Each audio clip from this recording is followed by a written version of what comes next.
Welcome to the Texas High School Hoops Coaches Show, the very first edition. We got a very special guest, the head coach of Faith Family Academy of Oak Cliff, Brandon Thomas. Coach Thomas, welcome to the show.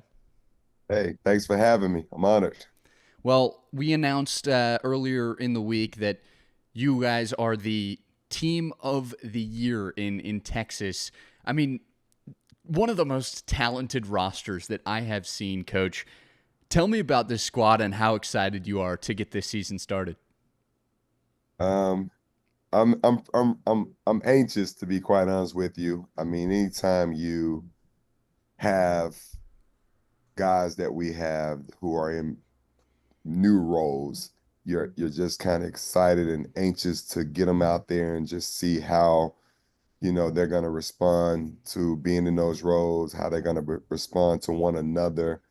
And actually, too, I just like seeing the process. I like we have guys who have been here like Davion Atkins, Anthony Spencer, Jacob Walker, Kingston Willis. All of those guys have been here. All of those guys, Tashim, um, Gary, Lamont Hartfield.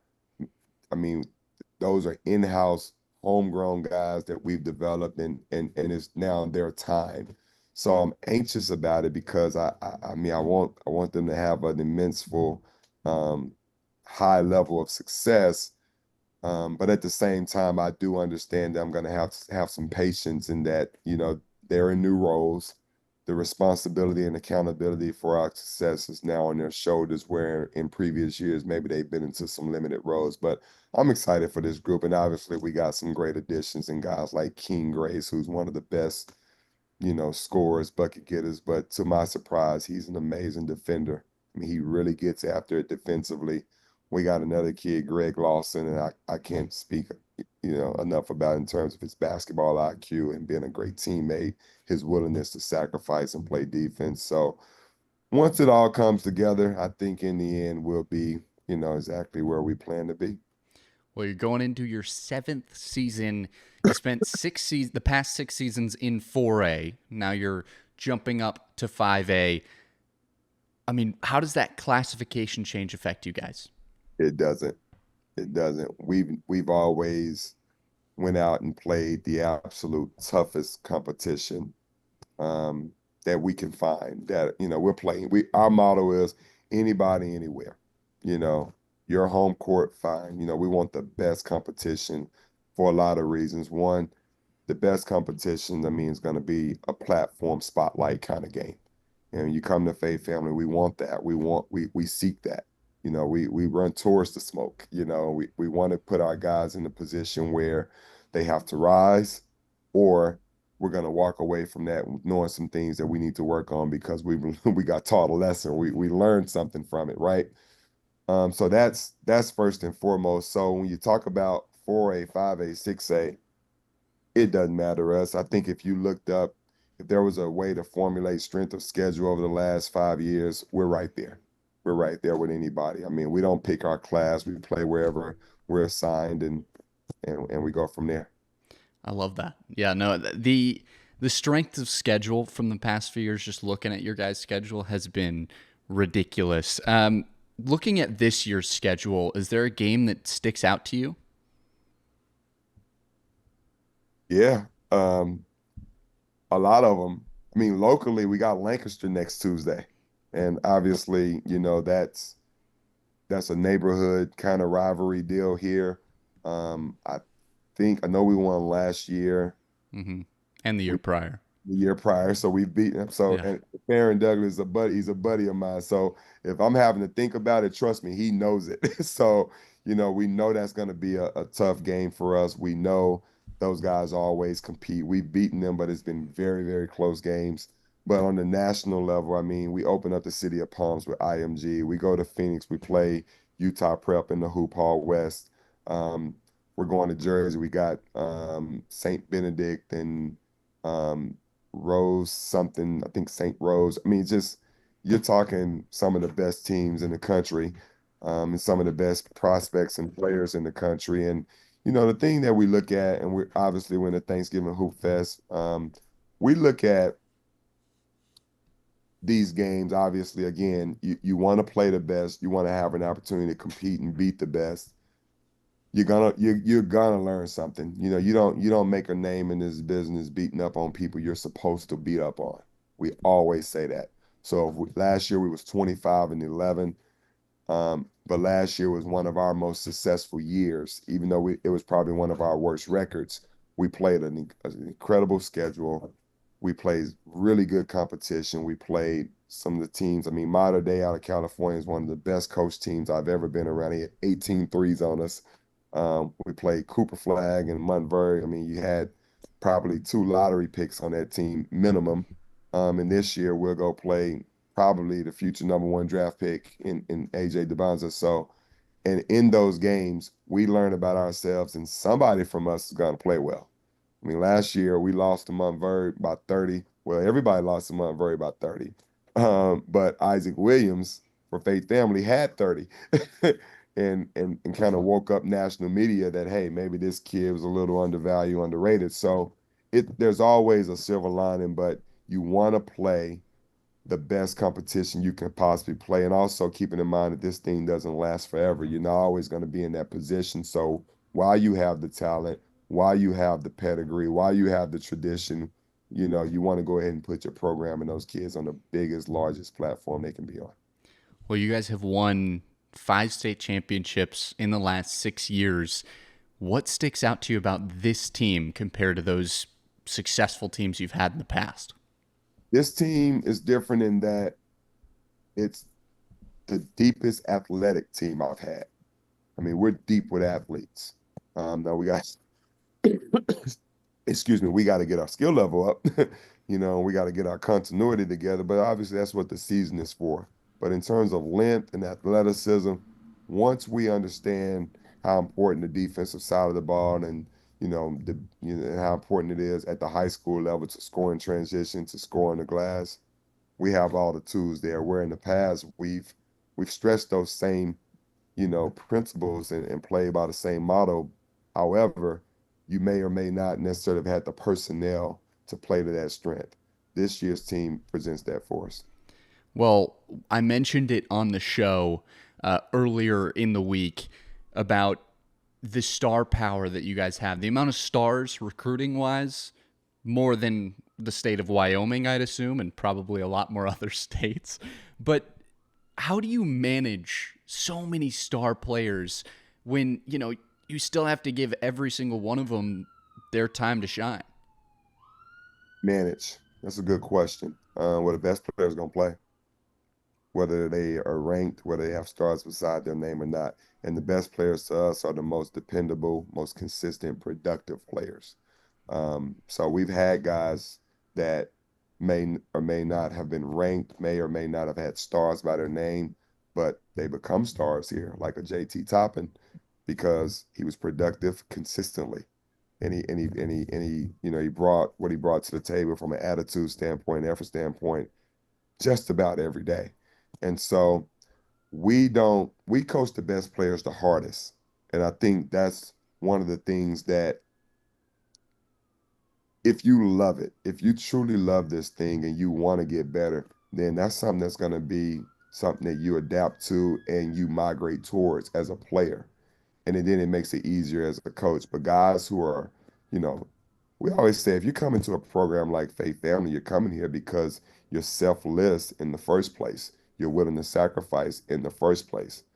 King Grace probably shot, I don't know, 20 times a game last year.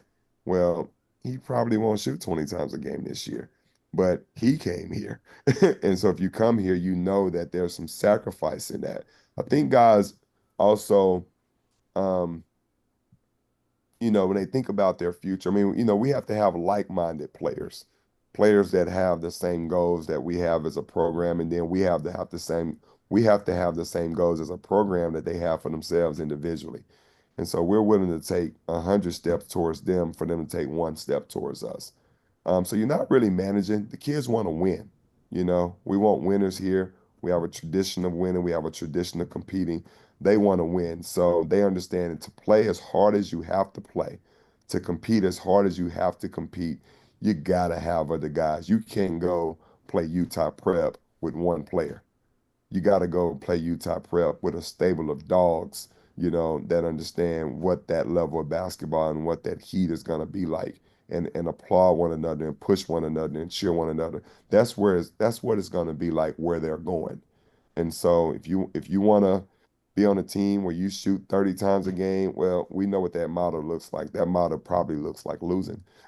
Yeah. And we want winners. We're trying to produce winners. So we don't really manage it. I mean, the guys earn it. When we put somebody in the game, they know the team knows why they're coming in because they've seen them earn that opportunity in practice. And we always say we make moves in game, one, because we want to win, but it also has to make sense to our team.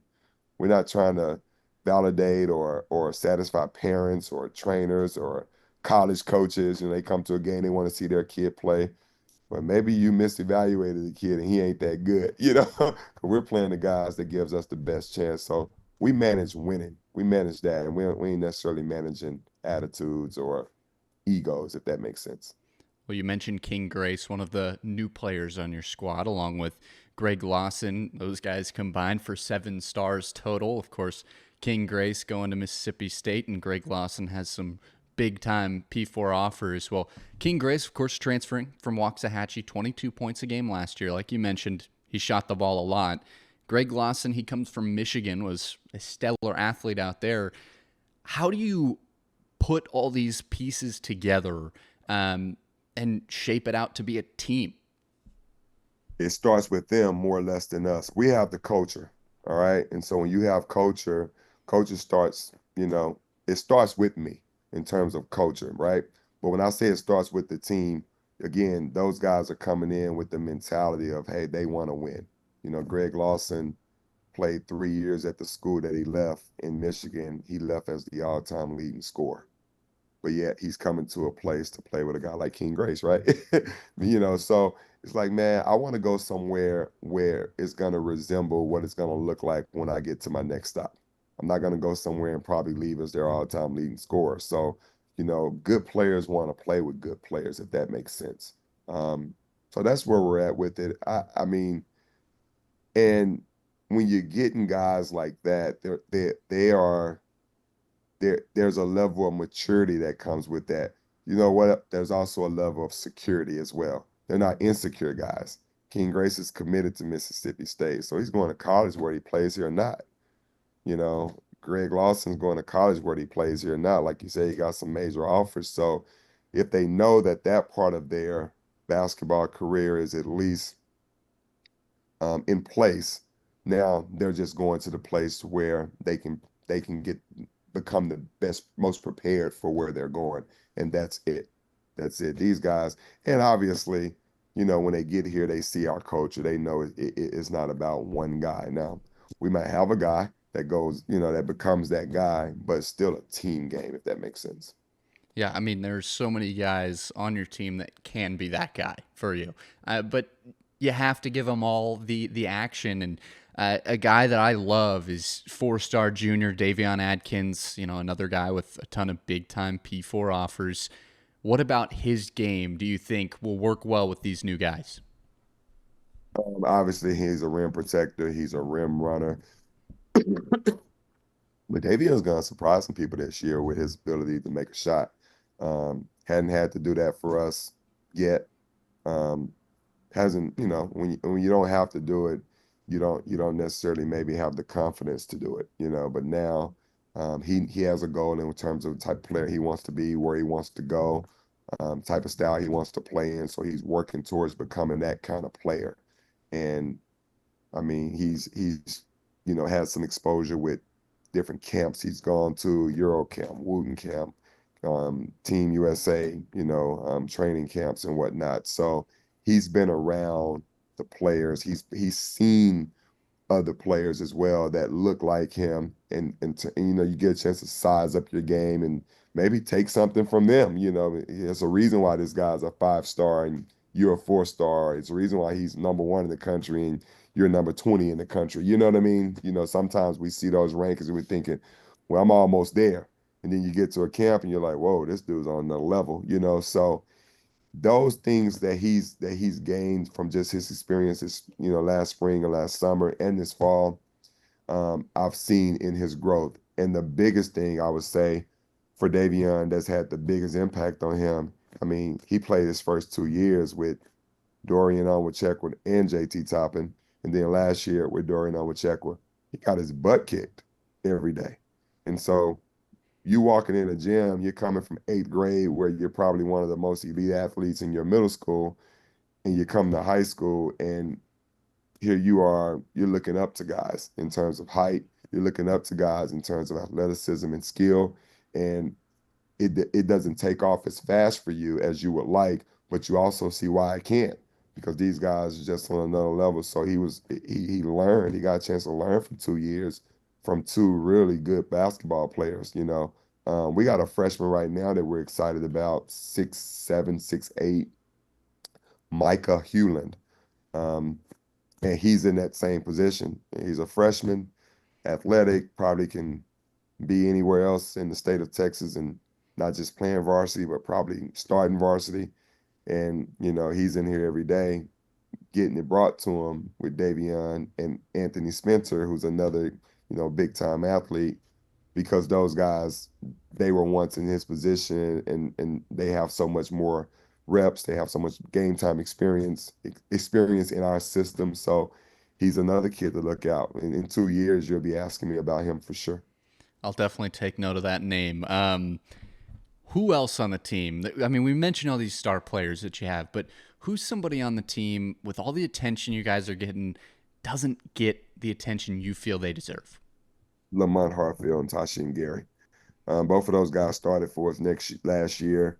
They know our system in and out. They're great in their role. They're coachable. They're leaders for us, and both have the ability to help somebody down the road. Whether it's Division One, Division, both are college basketball players for sure. Lamont is, I mean, they're both. I mean, he's 6'5". He's a freak athlete. He came in about 6'1", fat, chubby, pudgy kid, and he got in the weight room. He worked on his body. He's an unbelievable athlete. He can shoot the ball. He can defend. He can defend multiple positions. He can play multiple positions. I mean, he's a guy that we think, as over the course of the season, you'll hear his name more. And Tashim is the same way. You'll hear those guys' name more, and obviously, get on somebody's radar and come off the board.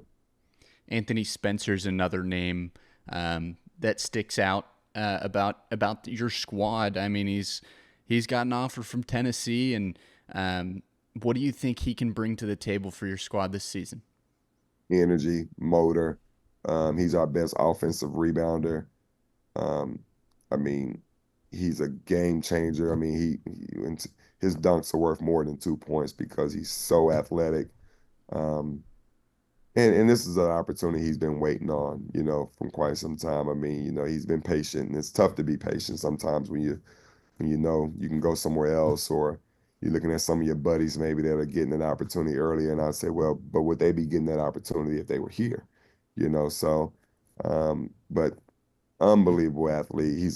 We call him the Antimo because he's so freakish in terms of his athleticism and how he gets down in the weight room and whatnot. Developing his skill. He made a three in a scrimmage the other day. He had never even shot a three since he's been here. So just to know that confidence and that feel is coming along, and I'm excited for him. I mean, those guys again, you're calling them star players, and I guess I can see how you would say that for us. They're just the guys, and they got a long road of development in front of them, but definitely excited for all of them. We push them extremely hard. We coach them. We're tough on them every single day. Sometimes they don't know if they're going to come in because, again, we don't treat them like stars. We don't. We coach who we think has the most potential, the absolute hardest for sure. Looking at the 5A class, there's a lot of teams that you really haven't faced before. Is there a team in 5A that you really want a piece of that maybe isn't on your schedule? I mean, the best team in 5A over the last, I think, couple of years has probably been Lancaster. And, I mean, last year, I mean, and Kimball obviously they're a 4A team now. It's so confusing to be honest with you, man. There are just teams around that we know are good, and they're very. I mean, I respect everybody. I really do. I mean, I don't know how guys feel about us. I think when guys play us, they know they're going to have to be prepared. We can play a lot of different styles. We play a national schedule, so we're usually pretty prepared to play the game any kind of way it needs to be played. Um, but there's talent everywhere. I mean, the Metroplex is just unreal right now in terms of talent, great coaching, good teams. I mean, honestly, I hadn't even looked at it. 5A. I know Colleen Ellison's gone to back-to-back state championship games. I know that, and I know they have a really good player.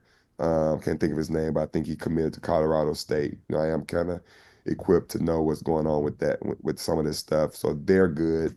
The Colony is good, obviously. Um, Lancaster's now 6A.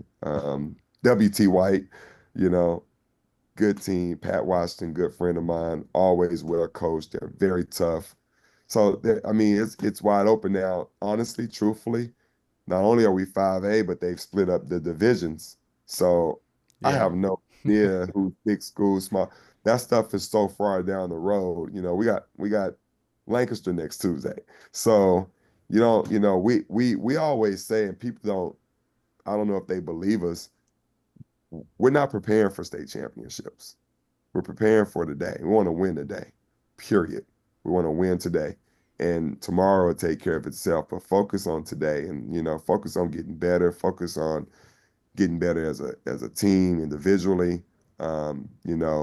With all of those guys, you asked me a question earlier about the star players and how do we manage. And it's one thing, we are a defensive minded staff. So if you don't play defense, if you don't know how to defend actions, if you can't guard your man, guard your yard, defend the post, block out, take charges, talk, communicate, you know, limit teams to one shot, tough challenge shots, no second. I don't care how many stars you have by your name. So that's where our focus is. When we play a team, we scout them as thoroughly as we can. We truly don't care if they're 5A, 6. We have no idea most of the time. And now, like I said, they're going to be six, not six, 12 state champions. Um, if I'm being honest with you, and I will say this, it's somewhat watered down. It's just so everybody gets a trophy now. So that's not what we're after. It's just not. We want to play the best competition, give our team the best opportunity to get better, prepare our kids for the next level. Tonight, Dorian's playing. Last night, JT played. Night before that, Isaac Williams played. That's what we're in this thing for, to see our kids playing on TV, man, for sure. I love that. There is one team that I would love to see you guys play, and that's Argyle, the one team that you guys lost to in the state championship in 2021. I'd love a good rematch now that you guys are back on the same classification, but I won't bring that up too much just in case it's a sore Hey, I'll subject. say this. So we didn't lose in the state championship. It was the state semis. Oh yes, that's right. That was the COVID year. We've lost two playoff games at Faith Family. Both have been to Coach Perkins. Our first year here, he beat us, and then that year they beat us. Um, we've beaten them twice, so we're 2-2 against Argyle, but we won when it didn't matter in the regular season. So, nah, great coach, man. He knows how I feel about him. If he sees this, he knows. Good, really, really good coach. It's always a chess match playing with them, playing against them, and I don't even know. I don't. I have no idea when we could possibly see him, if it's in state or we even in the same division. I have, so I'm with you there. I have yeah, no idea. it's confusing. It really is. It really is. But yes, his teams are always good for sure. Yeah. Yeah. They're an underrated one this year, considering the talent they No, have. they're not. Remember? No, they're not. They're not. They're not Okay. underrated. Okay. They're not. Okay. Nah. No, we know we're aware that he got some dudes up there, and Yeah. obviously, he's a difference maker in himself for sure. I guess media wise, they're underrated. But for Oh, you, yeah. Well, the yeah. media, local media rarely knows what's going on. To be honest. They don't. They don't. But within the basketball community, we know. As we wrap up here, I'd love to get just your thoughts going into Tuesday against Lancaster. There was a battle last season. You won 62-61. The year prior, you won by 15. But this is a team that's very good at year in, Oh, year we out. didn't, we It'll be didn't a win battle. by 15 because they was up on us at halftime. It was at Duncanville. We played them 2 years in a row at Duncanville. I think we won 3 years ago by 15 here in 2022. That is Yeah, right. 3 years ago, or the year 2022 was yeah, 15. yeah. It was a 3-point win 3-point the win, and year then prior. last year it was 1-point win, right? Yes, Yeah. yes. So, I mean, Coach Douglas, Doug is gonna have those. They play hard, man. They play hard. It really comes down to who makes the least amount of mistakes. It always is decided for the most part in the second half, so you can just throw the first half out. Um, but no, they play so hard. I mean, I think they got some new guys as well, so you're always trying to figure things out early on. But in terms of in the fall, I mean, I've kind of kept my ear to the streets. They've been one of the most impressive teams in the fall for sure. So it's gonna be a battle. I It's gonna love be, it. yeah. Hey, I'll be there. So we'll meet in person. I'm excited to watch that game. That'll be a good one. Well, Coach, I want to thank you for your time. It was a blast to talk to you and about Always. your guys, and I'm excited to see what you guys do this year. And thanks for having me on. I appreciate you.